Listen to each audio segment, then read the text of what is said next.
আমরা দেখি আজকে ডেভেলপমেন্ট ঋণ আছে, মানে উন্নয়নমূলক ঋণ। পৃথিবীতে যে যত বড় ব্যবসায়ী সে ব্যাংক থেকে তত বেশি লোন নেয় এবং ব্যাংক তাকে লোন তথা ঋণ দিতে আগ্রহী হয়।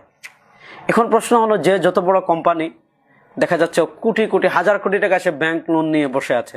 এখন প্রশ্ন হলো, এই ব্যাংক লোন আসলে জাকাতের ক্ষেত্রে কর্তন করা হবে নাকি বাদ দেওয়া হবে? বিসমিল্লাহির রহমানির রহিম। প্রিয় দর্শক, আজ আমরা গুরুত্বপূর্ণ একটি মাসালা আলোচনা করব, সেটা হলো ব্যাংক লোন সেটা কি জাকাতের ক্ষেত্রে কর্তন করা হবে। আমরা জানি যে কোনো ব্যক্তি যদি নেশাব পরিমাণ মালের মালিক হয়, তার উপর জাকাত ফরজ হয় যদি সেই মাল 1 বছর পরিপূর্ণ হয়।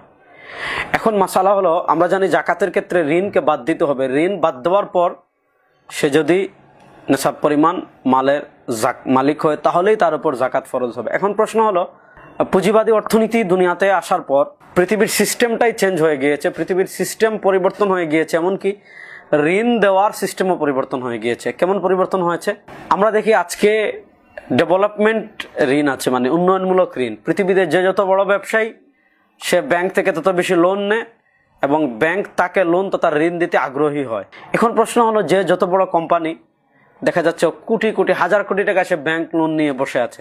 এখন প্রশ্ন হলো, এই ব্যাংক লোন আসলে জাকাতের ক্ষেত্রে কর্তন করা হবে নাকি বাদ দেওয়া হবে? দেখেন, এই ব্যাংক লোন যেটা, ব্যাংক ঋণ যেটা, এটা ডেভেলপমেন্ট ঋণ, মানে এটা হলো উন্নয়নমূলক ঋণ।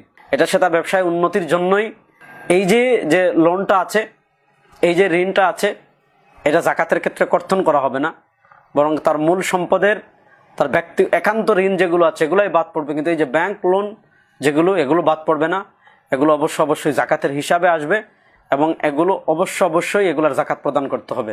এটা আপনি শেখুল ইসলাম তাকি উসমানী হাফিজুল্লাহ তার ফতোয়াতে লিখেছেন, খালেদ সাইফুল্লাহ রহমানী সাহেব লিখেছেন, আমাদের বাংলাদেশের মুফতি আবুল হাসান আবদুল্লাহ হাফিজুল্লাহ তিনিও লিখেছেন। এজন্য অনেকেই এই ব্যাংক লোন জাকাতের হিসাব না করে এটাকে ঋণ ধরে জাকাত দেন না, বিশাল একটা অংশ জাকাত দেন না, এটা ঠিক না। বরং যারা এটা সঠিক নয়, যারা ব্যবসায়ী আছেন, তাদের ব্যাংক লোন এটা অবশ্যই জাকাত দিতে হবে। এটা হিসাব করে আমরা আমাদের জাকাত দিব। আল্লাহ তাআলা বিশুদ্ধ পন্থায় জাকাত দেওয়ার তৌফিক আমাদের সবাইকে দান করুন। আসসালামু আলাইকুম।